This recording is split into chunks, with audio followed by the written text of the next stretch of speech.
Seba, je suis vice-président exécutif du groupe SOS en charge de deux secteurs, le secteur santé et le secteur senior. Le groupe SOS est une union d'associations nationales et internationales qui regroupe 24 000 collaborateurs et un peu plus de 600 établissements et services sur des champs qui vont de la jeunesse à la solidarité, à la santé et aux seniors. Et aussi 4 secteurs plus récents qui sont autour de l'international, de la transition écologique, de la culture et de l'emploi.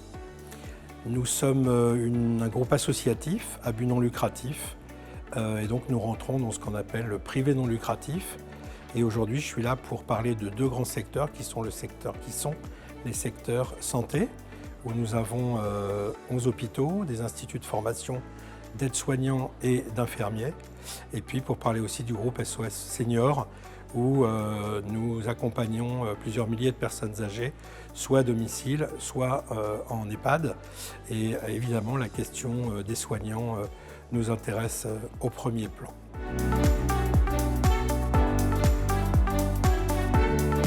Alors, pour répondre à l'évolution des carrières, je dirais qu'il y a plusieurs choses. D'abord, la première, c'est attirer des gens et des jeunes en particulier vers ces carrières.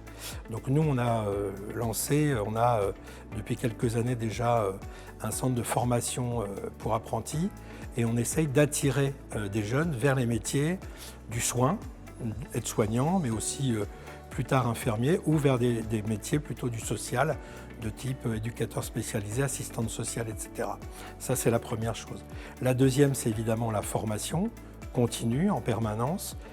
Et puis, c'est offrir évidemment à nos salariés la meilleure qualité de vie au travail et le meilleur accompagnement possible tout au long de leur carrière.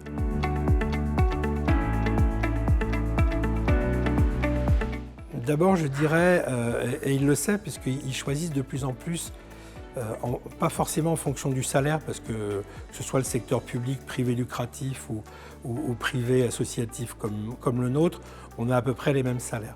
Donc souvent, ils choisissent en fonction des valeurs que défend l'hôpital. Nous, on est très clairement sur des valeurs de partage, laïques, associatives, donc sans actionnaires. Et donc, ils savent que s'ils viennent travailler chez nous, c'est avant tout pour les patients, pour les usagers, les résidents, et pour eux-mêmes et pour développer leur outil de travail, on va dire, et non pas pour des actionnaires. Et puis, il y a tout ce qui concerne la trajectoire de vie, de carrière aussi, puisqu'on est un groupe très large. On est présent sur l'ensemble du territoire, que ce soit la France et l'outre-mer. Et donc, on peut permettre comme ça à des gens qui ont envie de bouger dans leur carrière, nord-sud, alors c'est plus souvent comme ça, ou sud-nord, ouest-ouest, ou parfois même vers l'outre-mer, de pouvoir trouver des carrières plus largement ouvertes sur le plan géographique. Et puis évidemment, c'est aussi le fait que quand on travaille dans un hôpital associatif, on a souvent des hôpitaux de taille humaine et donc souvent les gens ont des rapports extrêmement proches. Il n'y a pas une hiérarchie énorme comme ça peut exister dans les très très gros hôpitaux et donc il y a une véritable qualité de partage du travail.